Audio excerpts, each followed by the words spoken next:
Amici bellini, è il giorno dopo, quindi è arrivato il momento di analisi, fare analisi guardando le immagini, facendo un po' le pagelle, rivivendo questa partita dai due volti, una partita che divide, spacca completamente la tifoseria, c'è chi è proprio disgustato, c'è chi invece ha visto la reazione, insomma cominciamo.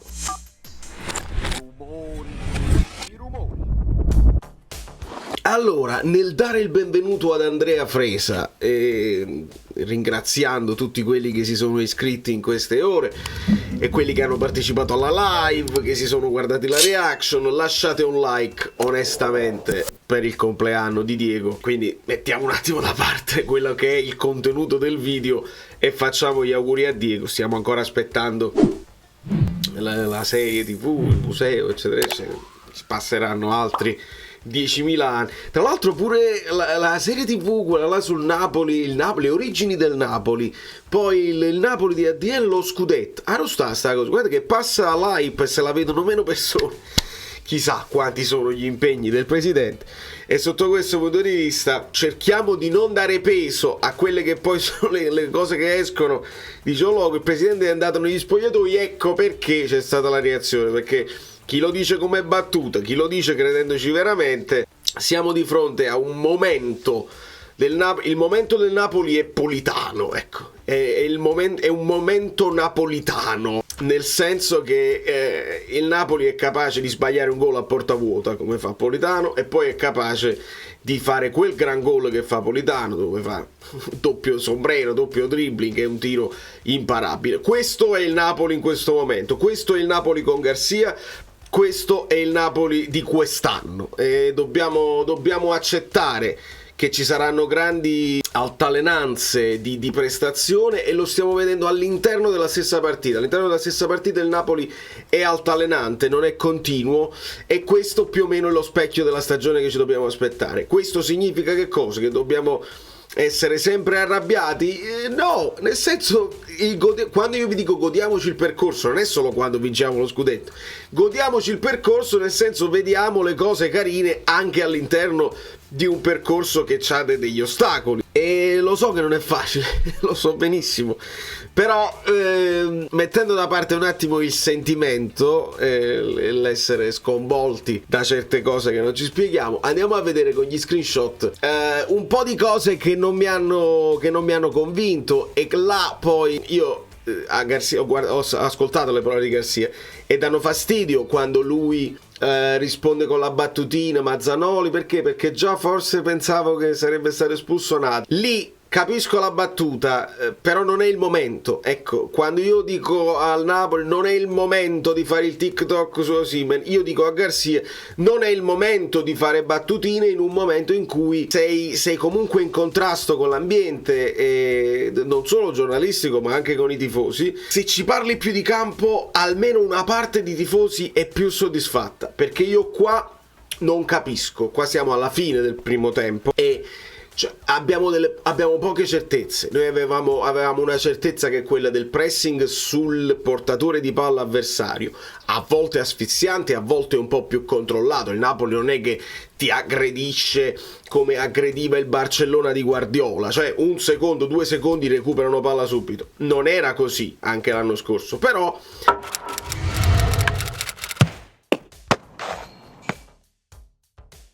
di posizionamento di squadra tutti insieme rendevi difficile la vita degli avversari. Lo sapevamo con prima punta più Zielinski, cioè più la mezzala offensiva, che quindi spinge con il 4-4-2.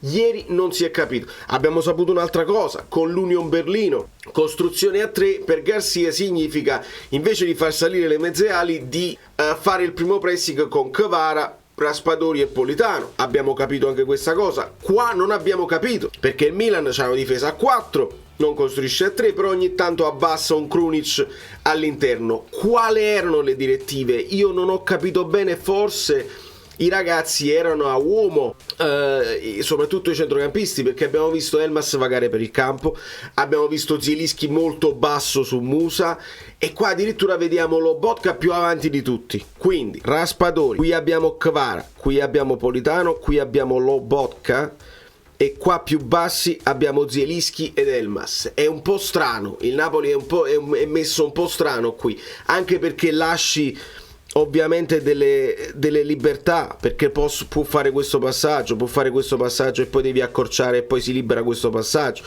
puoi fare direttamente questo e lì basta uno scarico di prima su te. Sto parlando facendo le immagini senza le immagini, non ho capito la tecnologia che non mi ha fatto tutte le linee di passaggio con te così, insomma non mi ha convinto questa cosa qui. E la domanda vera è quella di Real Garcia: quali erano le direttive per i centrocampisti? E purtroppo gli arriva pure una domanda vicino a questo, cioè la posizione di Elmas che stava un po' a tutto campo, e Garcia la liquida. E nel finale di conferenza, andatevela a sentire, una giornalista che non avevo mai sentito prima la sfotte Lombardo e dice: sono proprio curioso, lo fa spesso Lombardo, sono proprio curioso di sentire questa domanda così importante. Prima era sconvolto, nessuno era sconvolto, volevo sapere la posizione di Elmas. E Garcia pure che ridacchia e dice: no, ma Elmas fa la mezzala, faceva la mezzala così, non hai spiegato un bel niente. Quindi questo è l'andazzo che vi potete aspettare da me. La difesa a prescindere di Garcia no, l'attacco a prescindere di Garcia nemmeno. La difesa va quando io vedo che Rachmani lascia libero Giroud di fare qualsiasi cosa, lì non è colpa di Garcia. Però si poteva non arrivare proprio a quei cross e a quelle opportunità, sì, si poteva far meglio, e si poteva far meglio anche nel secondo tempo. Calma, con giudizio. Quello che mi era piaciuto di Garcia era la comunicazione, e adesso è proprio quello che mi sta piacendo di meno.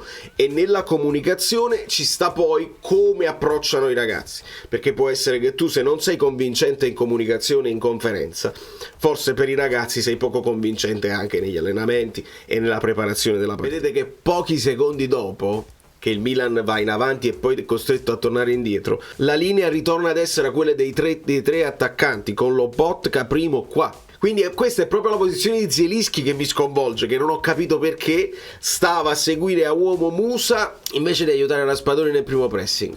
Non l'ho capita, magari era un'idea geniale, non ha funzionato, si può dire tranquillamente con il senno di poi.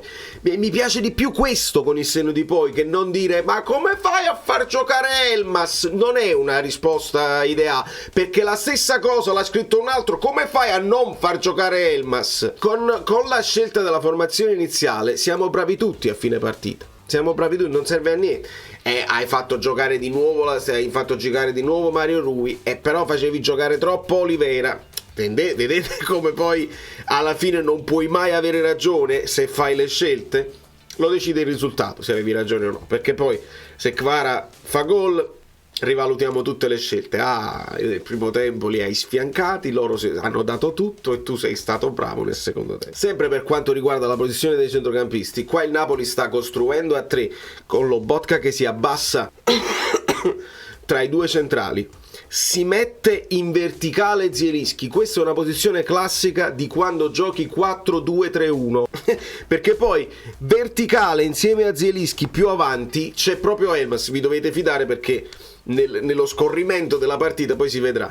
Queste è proprio le posizioni del 4-2-3-1 in costruzione. Di conseguenza era molto ibrido, però Garcia ci ha parlato di Elmas mezzala, non ci ha parlato di Elmas sottopunta. Ecco perché l'analisi poi di quello che si è fatto va chiesta ai giocatori e a Garcia in contemporanea, praticamente. Perché avete fatto dei movimenti da 4-2-3-1 se in realtà il piano gara prevedeva il 4-3-3? L'occupazione degli spazi.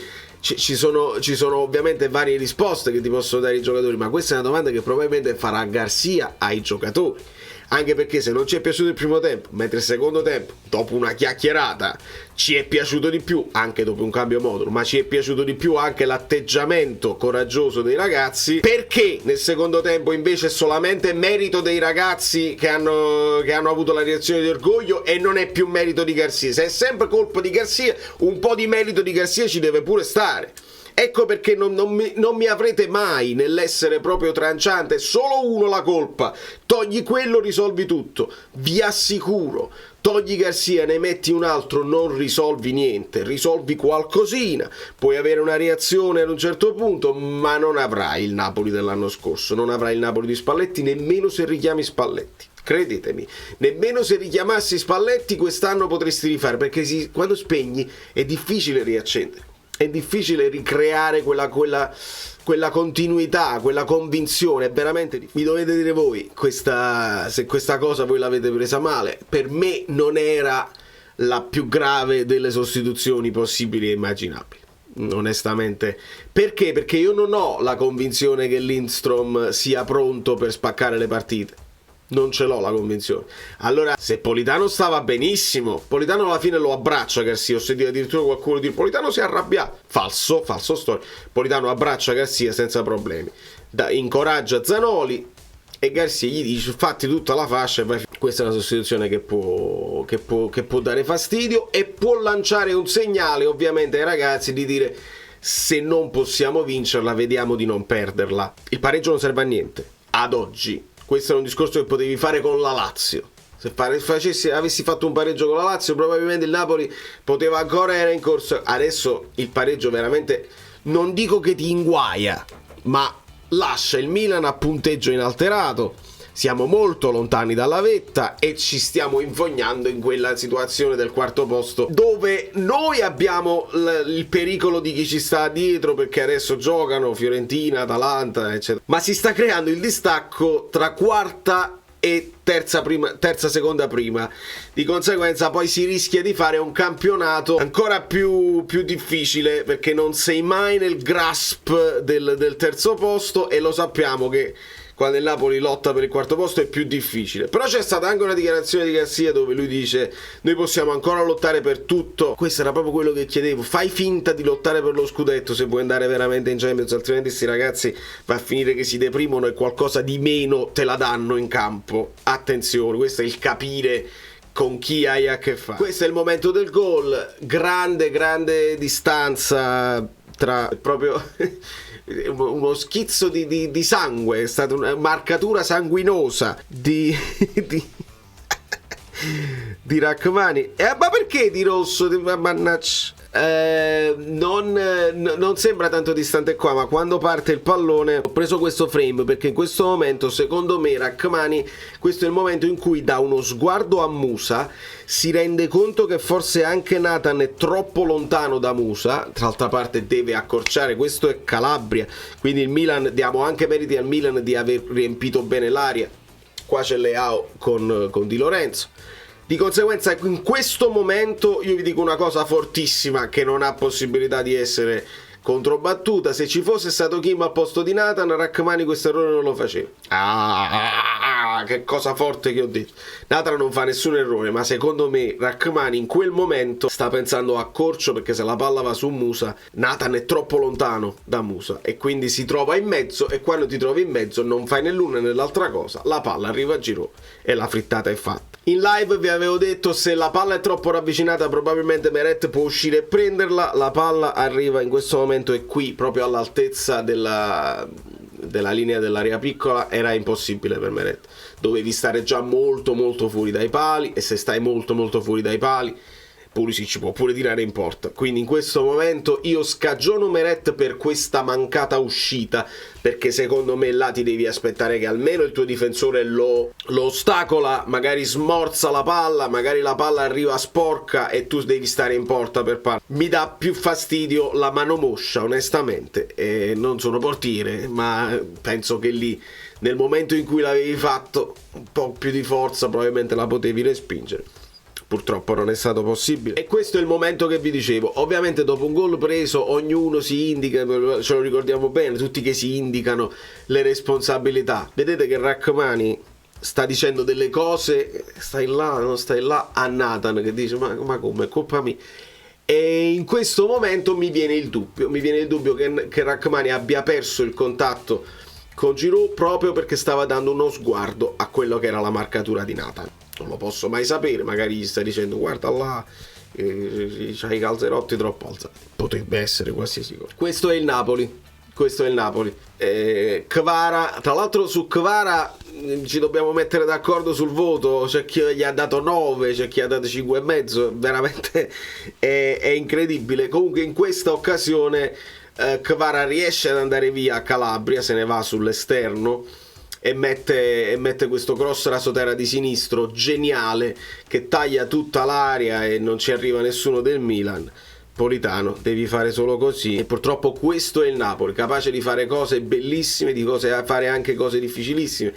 Il gol di Politano è difficile, il gol di Raspadori è difficile, scartare 3-4 di loro e andare all'assist è difficile. La cosa facile il Napoli non la fa, e quindi abbiamo degli alti e bassi incredibili, grandi emozioni, di sicuro non ci annoiamo mai. E ricordiamo che quell'azione era sullo 0-1, quindi il Napoli avrebbe potuto pareggiare con Politano. Che il Napoli non si è disunito troppo dopo l'1-0 del Milan, il Napoli ha continuato a fare delle cose, e dopo il 2-0, che secondo me è arrivato un po' di panico e il Milan avrebbe potuto fare il terzo, il quarto, il Milan ha avuto l'occasione con Giroud bloccata bene da Rachmani nel primissimo momento, dopodiché c'è stata un po' di alternanza anche di possesso palla, un certo equilibrio, devo dire la verità, e dopo il 2-0 di Giroud che il Napoli va nel panico, e lì non si capiscono bene le marcature, non si capisce, ci abbassiamo, ci alziamo. Ho visto Lobotka andare in pressing solitario, di conseguenza poi portare all'uscita palla pulita del Milan, che ha fatto meno palle lunghe su Giroud. Vi ricordate? Il Milan fa solo la palla lunga su Giroud. Assolutamente falso. Il Milan ha fatto meno palle lunghe del Napoli e se ne è uscito con il palleggio. Questa è l'occasione di Reinders su assist, credo potenziale assist di Theo Hernandez, palla presa di piatto che per fortuna finisce fuori, un'occasione ghiottissima. E comunque il Milan, vedete che vi riempie l'aria con tanti uomini, una squadra che, se voi andate ad ascoltare gli altri, si parla di squadre in crisi, si parla di Pioli out, si parla di tanti problemi. Quando noi andiamo a leggere le dichiarazioni non sapevamo se attaccare o difendere, sono deluso, così sembra una frase detta da Kvara, e invece è una frase detta da Giroud. Se guardiamo la reazione di Leao alla sostituzione, dice allora vedi, ce l'hanno tutti con Garcia, e no, ce l'aveva con Pioli, è un giocatore del Milan. Quindi una situazione dove avevi due squadre che stanno soffrendo il momento, non esce nessun vincitore, il pareggio quasi non serve a nessuno, salva forse le panchine di entrambi, anche se secondo me non sono in discussione, perché i presidenti non hanno intenzione di cambiare gli allenatori.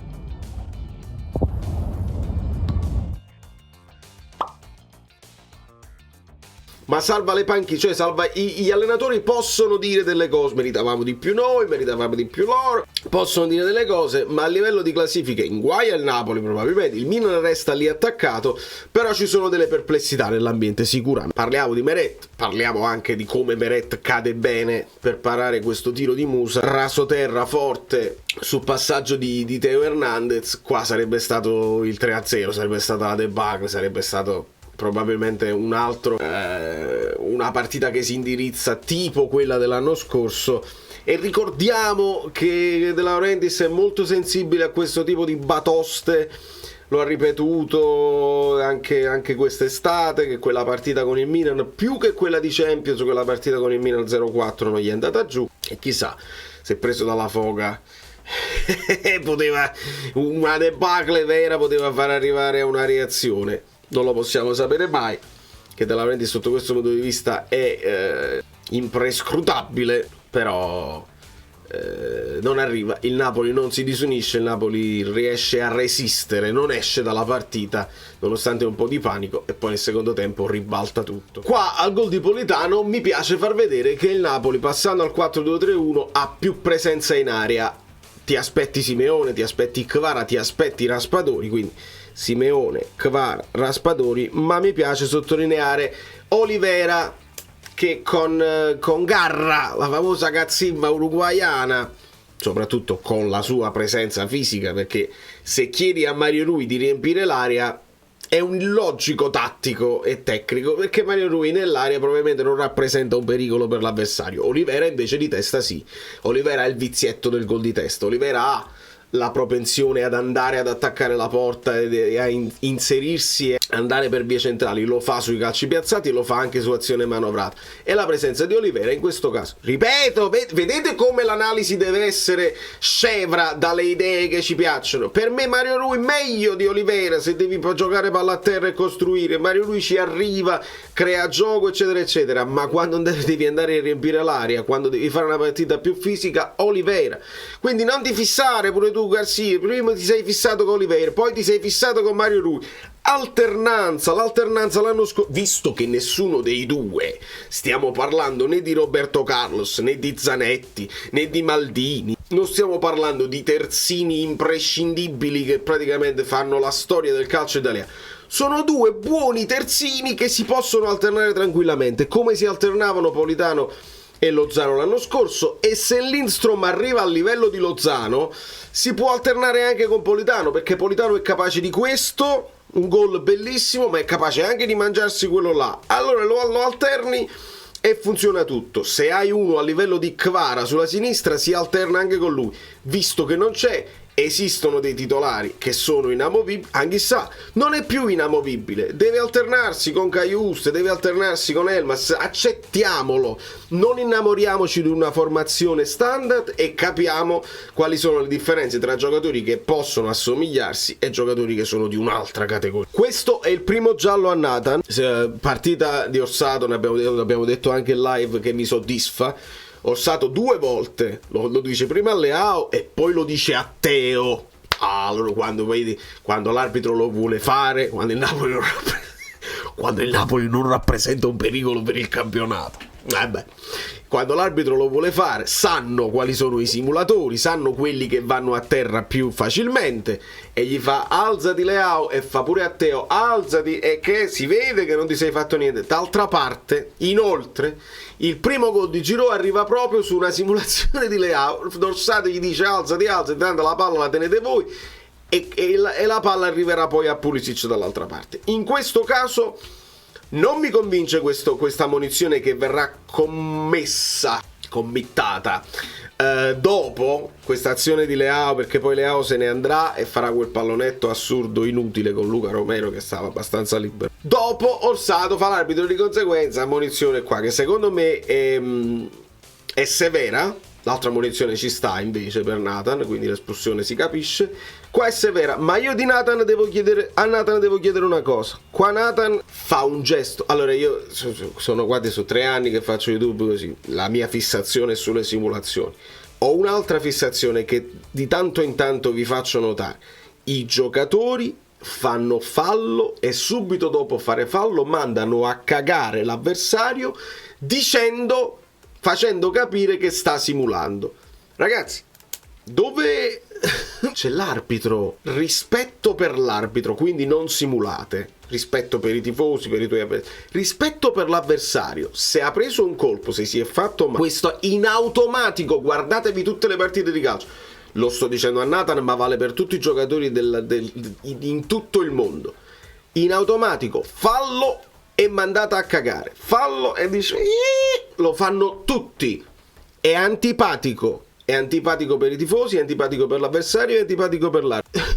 Soprattutto quando il fallo lo avete fatto e lo sapete, questa cosa come a cercare ancora di influenzare l'arbitro, dice finiscila che non ti sei fatto niente, non ti ho toccato proprio, quando invece l'avete toccato. Toglietevi questo video, non succederà. Lo dico più per farvelo notare a voi, è un giochino.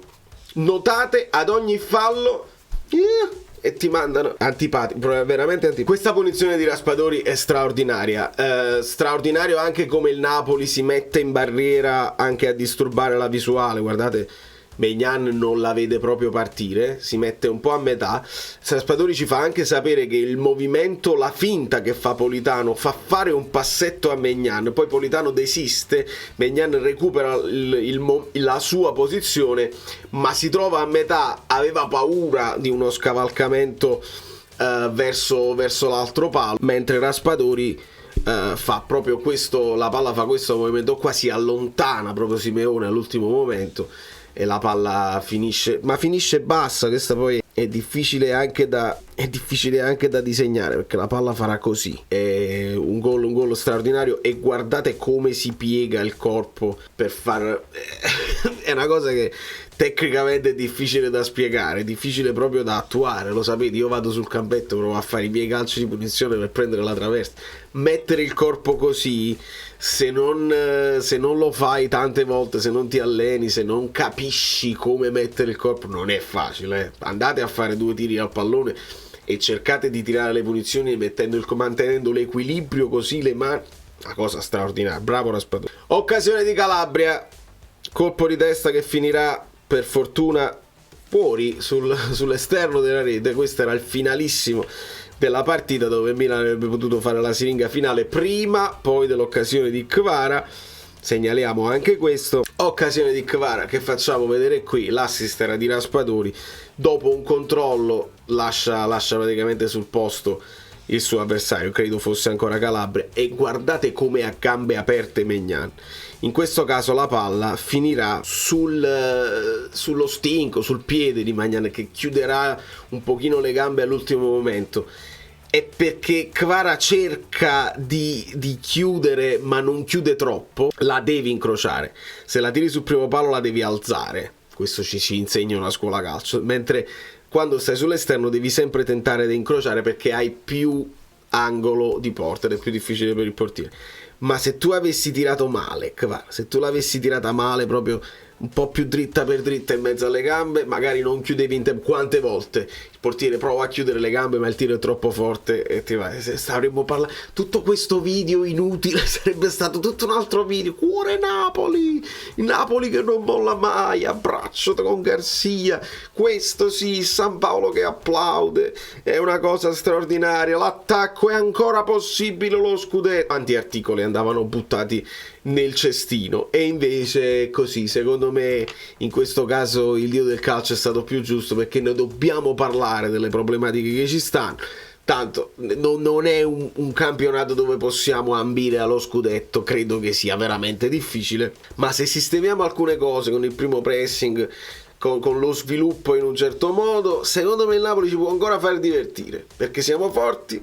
Facciamo l'autogestione, senza Garcia ci divertiamo. Mentre questo credo che possa essere la copertina, non lo so, che la copertina la decido alla fine. Una delle immagini più belle secondo me è questa qua. Io mi tengo questa immagine, una partita corretta da parte di Calabria, una partita corretta da parte di Kvara. Ci sono stati momenti in cui Kvara è stato straripante e se n'è andato, ci sono stati momenti in cui Calabria l'ha fermato pulito col pallone, aiutato dai raddoppi, come si fa con tutte le squadre e contro tutti gli avversari. Bellissimo, bellissimo questo abbraccio, questo capire, questo rispettare l'avversario, capire il momento e andare a fine partita, dice bella partita, complimenti, mi sei piaciuto, è veramente sono momenti rari. Noi vediamo un calcio sempre più violento in campo, fuori dal campo, senza voler approfondire quello che succede a Fabio Grosso in Francia, è molto violento nella comunicazione. Se voi andate a leggere sui vari Twitter, mamma mia, veramente un posto disgustoso. La gente sa tutto, ognuno che scrive è il giornalista di se stesso, loro sono depositari della verità, e quando dicono la loro verità devono pure insultare quelli che possibilmente non la pensano come loro. Ci deve stare per forza l'insulto vicino, se no pare che non si può scrivere su Twitter. Io continuo a segnalare tutto a caso, non le cose che riguardano me. Quando vedo un insulto io segnalo, prima chissà se Twitter farà mai qualcosa. Però questa è una tiratina di orecchi agli addetti ai lavori che hanno creato loro questo tipo di comunicazione sempre più violenta e sempre più con l'insulto vicino. Si può parlare di calcio anche senza insultare, lo stiamo dimostrando su questo canale. Andiamo quindi a dare un pochino i voti. Vi volevo far vedere anche posizioni medie e tutto, forse è il momento di farlo, mamma mia, video lunghissimo, ma non si poteva fare altrimenti, ragazzi, sono troppe le cose, e tante cose me le sono anche perse, perché è difficile fare l'analisi, si dovrebbe fare l'analisi frame per frame di questa partita per capirla bene. Vediamo in breve quello che è successo, l'alternanza dei momenti di attacco delle due squadre. Milan che comincia bene, poi il Napoli prova a fare qualcosina, poi c'è ancora Milan, poi c'è il Napoli e poi c'è il Milan che va.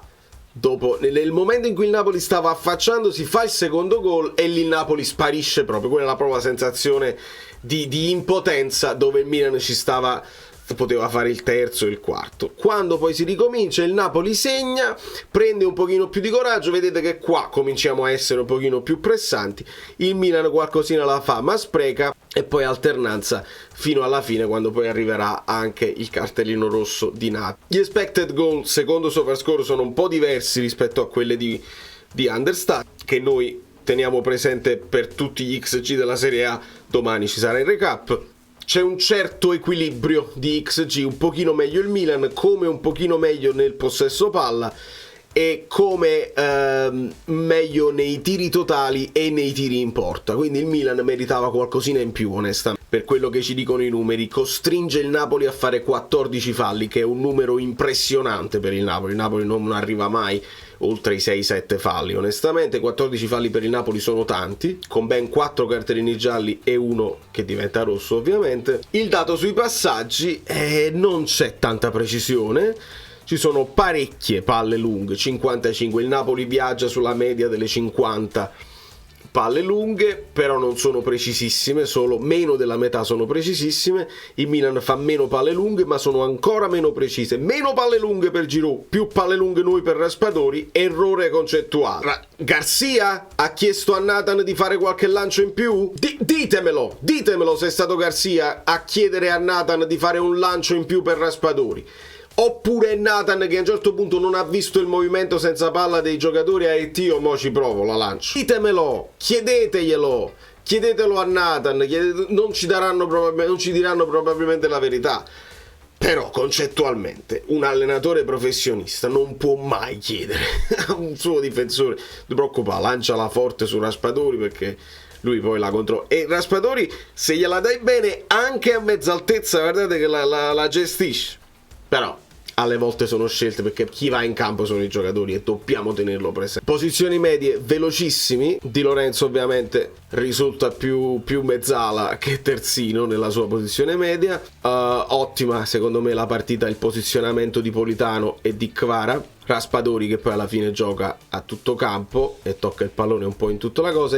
Resta ibrida la posizione di Zielinski, bene che abbia toccato il pallone qua, ma è nella posizione in cui lui era marcatore di Musa, che finiva molto dietro. Partita ovunque sempre di Lobotka. Elmas molto sporadico, non mi ha convinto tanto il suo posizionamento. Bene per me la posizione di Rui, logiche le hitmap di Rachmani e Nathan. Nel secondo tempo ovviamente Zanoli finisce qua, Simeone, Anghissà onestamente impalpabile, e Ostigard che prende il posto di Rachmani, con Olivera che farà quello che deve fare sulla sinistra. In base alle statistiche di SofaScore, il migliore del Napoli è stato Raspadori, a seguire Politano, Di Lorenzo, Kvara, Zielinski, poi Rachmani, Olivera, Meret, eccetera eccetera, per i voti di SofaScore. Quello che mi interessa farvi notare sono i tocchi. Bassissimi. Il Napoli di solito fa arrivare i terzini almeno a 70-80, invece bassissimi i tocchi anche dei difensori centrali. Più tocchi per Di Lorenzo, per Kvara che fa più tocchi di Nathan e Rachmani. Ovviamente Rachmani mezza partita, possiamo sommare i tocchi di Rachmani 41 con i tocchi di Ostigard 23, è ancora poco rispetto agli standard del Napoli, ma Kvara molto coinvolto nella manovra, vuol dire che è sceso molto a prendersi il pallone e comunque la palla gli è arrivata. Questo è qualcosa di positivo, lo dobbiamo tenere presente. Come precisione dei passaggi ovviamente Lobotka sempre il migliore di tutti, Zielinski che si è visto poco comunque preciso, e poi a scendere Nathan, qualche erroruccio per Di Lorenzo, qualche erroruccio per Kvara, per Mario Rui. Questo è un numero che deve salire. Mario Rui deve essere molto più coinvolto e molto più preciso. Bene ancora invece Raspadori. Insomma ragazzi, è il video più lungo della terra. Do dei voti che voi dovete assolutamente potermi contestare. A Meret do 5,5. Non mi sento di dargli un voto inferiore a quello, perché poi fa la parata su Musa e la parata poi su Leao. Ci sarà un momento in cui Leao andrà verso il centro, scambio veloce dalla sinistra, si accentra e tira da fuori area, e poteva essere un bellissimo gol di Leao e invece Meret lo para. Quindi dobbiamo ripetere sempre le stesse cose su Meret. Non mi pare il caso, non ci aspettiamo che esca a centrocampo come Onana o come lo stesso Magnan a prendersi il pallone, e magari questi qua fanno pure delle papere, però nella loro personalità sono fatti così. Però qualche parata buona l'ha fatta. 5,5 Meret mi sembra ben pagato. Do 6,5 a Di Lorenzo, che comincia un po' timido come tutta la squadra. Ovviamente i voti si sviluppano dal primo tempo al secondo tempo, sono prestazioni in crescendo, e nel secondo tempo Di Lorenzo e Politano hanno fatto il panico su quella fascia con sovrapposizioni continue, e quindi 6,5 per Di Lorenzo, 4,5 per Rrahmani. Non mi sento di dare di meno, perché è molto responsabile sui 2 gol di Giroud.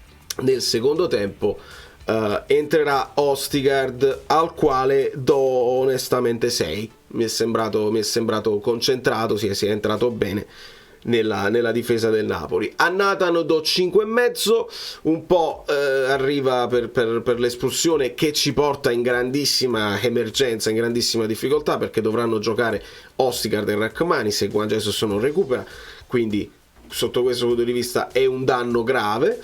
E poi secondo me la sua presenza, poi non è colpa sua, però la sua presenza forse ha distratto anche un pochino Rrahmani. 5,5 per Nathan. Do 5 a Mario Rui, giocatore importantissimo, che però lì troppo spazio tra lui e Kvara per far crossare prima Pulisic, per far crossare poi Calabria.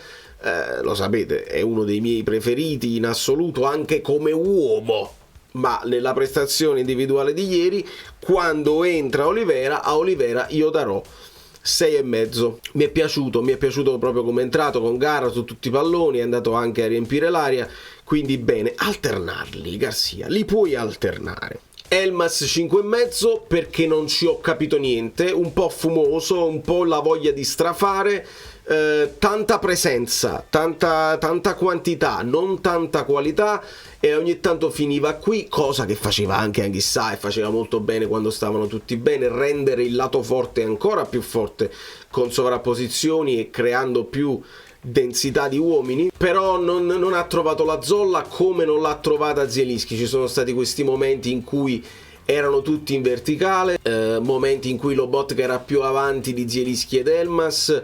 Veramente un macello da chiedere a Garcia, ma poi Garcia può essere pure fatevi i fatti vostri. Lo dobbiamo risolvere senza spiegarlo agli allenatori avversari, assolutamente. Quindi 5,5 ad Elmas. A Lobotka do 6,5, perché alla fine l'ho visto ovunque. Non è Lobotka solito, però è preciso, e ha fatto anche tanto lavoro di schermo. È un lavoro prezioso, perché Lobotka non è solo il regista, è anche quello che va a distruggere quando non c'è una Ghissà, non c'è un Kajustel, ha dovuto fare tutto lui. Do 6 a Zielinski, anche lui poco flashy, poco vistoso nell'azione del Napoli, però alla fine farà una di quei suoi scatti nello spostare il pallone, e porterà al fallo di Luca Romero, che porterà al gol di Raspadori.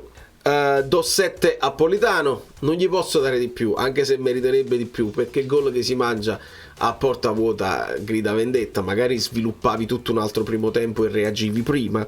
7 Politano, 7,5 Raspadori. Vedere un giocatore che torna a segnare su punizione non è poco per il Napoli, che è in difficoltà. La punizione le devi sfruttare, quindi molto bene aver trovato uno che può essere il potenziale specialista.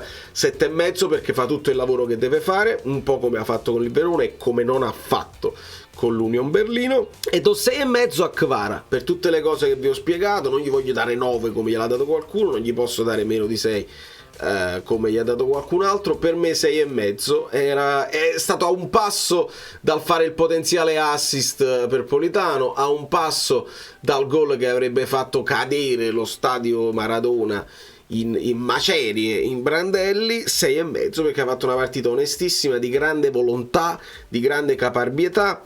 Do quindi 6 a Ostigard, do 5,5 ad Anghissà, male, non mi è piaciuto, a differenza proprio di Olivera che mi è piaciuto molto, e do 6 anche a Zanoli e a Simeone.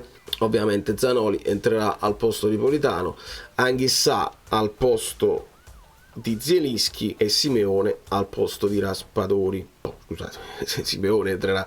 Vabbè, l'avete vista la partita, lo sapete, no? Come è andata a finire, perché poi siamo finiti al posto di Elmas è entrato Simeone, Anghissà entrerà alla fine al posto di Zielinski. Ma questa era la situazione del secondo tempo.